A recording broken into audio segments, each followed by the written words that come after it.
So let's start with a little exercise. Imagine you had to write down 5 words buzzing around your ears lately, whether at the office coffee machine or while looking at your friend's Instagram story. Which words would you choose? Let me take a wild guess.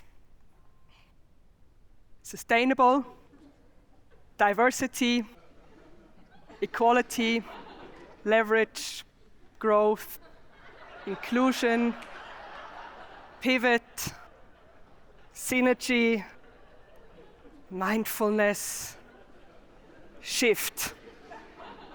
Any hits?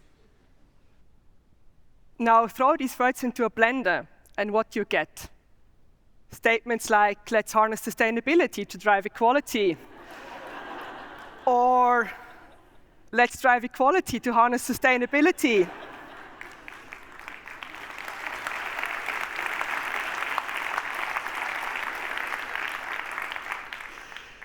Sounds impressive, right? But what does it actually mean? Leaves you clueless. And what about these renamings of everyday items by very famous brands? So it's not made up, it's from famous brands.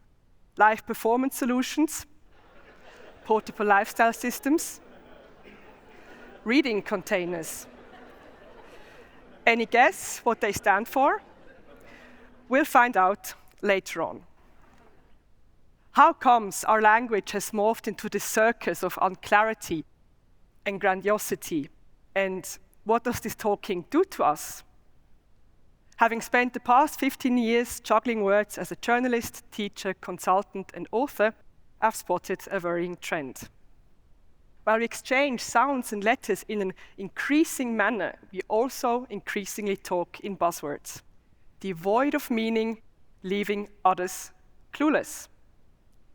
With this, we aren't building bridges, we're crafting walls that tear us apart. So it's high time we call it quits. But first, let's go back to the opening credits. What sort of beast are we dealing with when we hear sentences like, let's harness sustainability to drive equality? Or when a company is trying to sell life performance solutions? This fancy talk, once the exclusive lingo to 90s boardrooms, has spread into our everyday lives, making our words bigger and more complicated than they need to be, and often far from what's real. Philosophers, those guardians of clarity in thought and language, have coined a term for this phenomenon: bullshit. And we're not talking about the kind that's useful in the gardens. This variety of bullshit has a special trait: a profound indifference towards truth, like your cat is to your needs, and some kind of bluff. A bullshitter's primary ambition isn't to educate you, but to dazzle with a barrage of words, hoping that something, anything, will stick. It's like throwing spaghetti at the wall, except that the spaghetti are made of words, and the wall is you. So bullshit isn't about how things are, but how things appear. It's not about clarity, but an agenda. Consider the corporate classic. Together, we're changing the world for the better. Statements like this aren't meant to inform us, but to sprinkle feel-good fairy dust onto us, making us feel like we're part of some big plan, even though it's not really clear what the plan is. What truly elevates the art of bullshit is its commitment to being as abstract as possible. Social media is full with examples of this. Let's take the inspirational quote that says, "We are not an emergent property of a mechanical universe, but the seasonal activity of a living cosmos." Sounds profound, almost mystical. But again, what does it mean? And then there's the Coffee Corporation, very famous one, promising to deliver an immersive, ultra-premium, wait for it, coffee-forward experience. What exactly is a coffee-forward experience? What does it entail? An extra shot of espresso? A barista whispering sweet nothings to the beans before grinding them? The truth, as is often the case with bullshit, is out there. So bullshit flourishes where looking good is more important than being honest, aiming to confuse rather than to clarify. Bullshit is a maze of unclarity where every turn brings us further from understanding. Now, let's be clear. We've all been guilty of slinging a little bullshit every now and then. Sometimes it's just easier to say, I'm leveraging my skill set, instead of, I'm just trying to do my work without crying in the bathroom.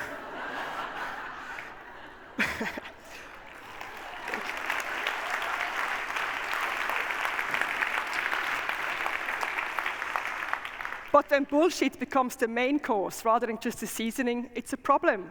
It's like eating marshmallows for every meal that looks fluffy and exciting, but leaves you bankrupt on the inside. But why, you might ask, does it matter so much? Let's paint a picture. You're in dire need of some life advice, so you text a friend. In return, you get this.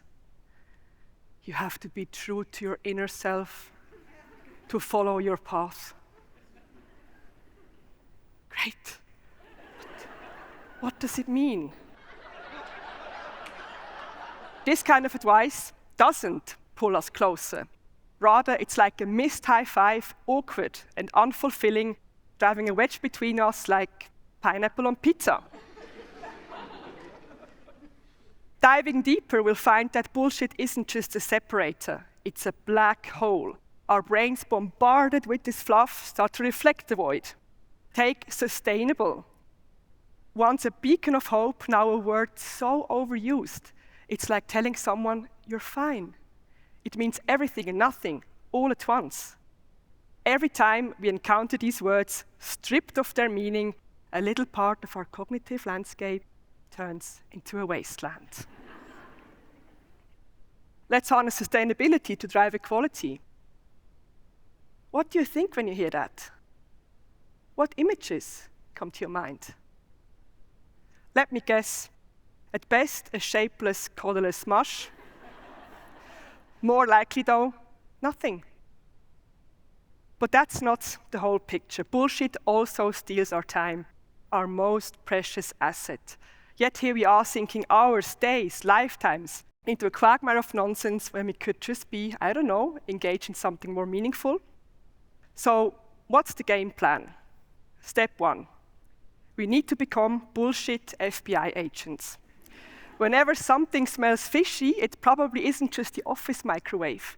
It's linguistic pollution. So call out bullshit whenever you see it. Step 2, purge the bullshit from your own language. If you can't explain something to your 6-year-old nephew, maybe it's not worth saying. Instead of saying, let's foster mindfulness for a more inclusive society, just say, let's be nice with each other. See?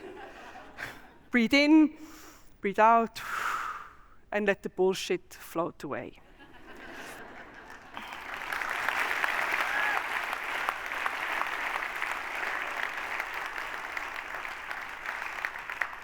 So, now that we've ditched the fluff, we've taken the first step towards verbal sanity. But how do we keep our feet on the ground and not get swept away by a tidal wave of bullshit? Here's the golden key. Incessantly asking, what does this mean? This isn't just any question, it's the question. It's about pushing for clarity in every word we speak and every sentence we hear, ensuring our time isn't wasted, navigating through a fog of fancy words that at the end of the day just evaporate into thin air. Socks are socks, not live performance solutions. Water bottles aren't portable lifestyle systems. And books, those beautiful bound collections of words, they're not reading containers. They're books. Yes.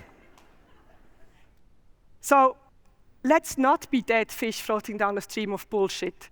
Let's be salmon, fearlessly swimming upstream towards the spawning ground of clarity. To wrap this up, let's take a quick trip back to 50,000 years ago. Back then, language was about surviving, not about who could sound the most like a LinkedIn influencer. It was about passing on knowledge, for example, how not to get eaten by a saber-toothed tiger. My hope for us, that we reclaim language with the same purpose and clarity to connect, inspire, and maybe, just maybe, make our world a tad less confusing. And with that, let's drop the mic on bullshit.